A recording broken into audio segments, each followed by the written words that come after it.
নমস্কাৰ 24 লাইভ চাই থকাৰ বাবে ধন্যবাদ ষ্টুডিঅত মই সুৰভি আৰু এই মুহূৰ্তত লৈ আহিছো এটা ভাল খবৰ ৰাজ্যত শীঘ্ৰেই পূৰ্ণ হ'ব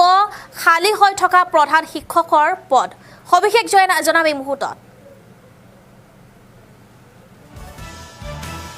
আৰু শীঘ্ৰেই পূৰণ কৰা হ'ব খালী হৈ থকা প্ৰধান শিক্ষকৰ পদ এই মুহূৰ্তত এক ভাল খবৰ জনাই আছো অধ্যক্ষ উপাধ্যক্ষৰ পদো পূৰ্ণ হ'ব শীঘ্ৰেই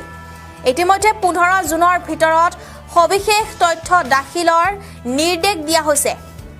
আৰু জিলাৰ শিক্ষা বিষয়ালৈ নিৰ্দেশনা জাৰি মাধ্যমিক শিক্ষা সঞ্চালকালয়ৰ এই মুহূৰ্তত এক ডাঙৰ খবৰ জনাইছো ভাল খবৰ যেহেতু ৰাজ্যত শীঘ্ৰেই পূৰ্ণ হ'ব খালী হৈ থকা প্ৰধান শিক্ষকৰ পদ আৰু আমি সবিশেষ জনাই আছো এয়া নিৰ্দেশনা দিয়া হৈছে বুলি জানিব পৰা গৈছে শীঘ্ৰেই পূৰণ হ'ব খালী হৈ থকা প্ৰধান শিক্ষকৰ পদ প্ৰতিখন জিলাৰ আইএছলৈ নিৰ্দেশনা জাৰি মাধ্যমিক শিক্ষা সঞ্চালকালয়ৰ আৰু যেহেতু তেওঁলোকে এয়া নিৰ্দেশনা জাৰি কৰিছে শীঘ্ৰেই পূৰণ কৰা হ'ব খালী হৈ থকা প্ৰধান শিক্ষকৰ পদ অধ্যক্ষ উপাধ্যক্ষৰ পদো পূৰ্ণ কৰা হ'ব বুলি জানিব পৰা গৈছে ইতিমধ্যে শীঘ্ৰেই পূৰ্ণ কৰা হ'ব যিসমূহ পদ খালী হৈ আছে সেই পদসমূহ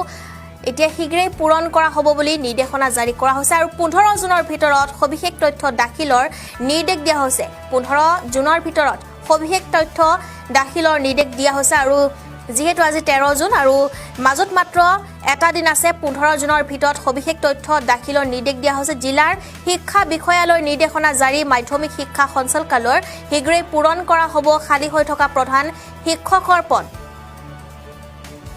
অধ্যক্ষ উপাধ্যক্ষৰ পদো পূৰণ কৰা হ'ব বুলি নিৰ্দেশনা জাৰি কৰা হৈছে এটা ভাল খবৰ যেহেতু ৰাজ্যত এইবাৰ শীঘ্ৰেই পূৰ্ণ হ'ব খালী হৈ থকা প্ৰধান শিক্ষকৰ পদ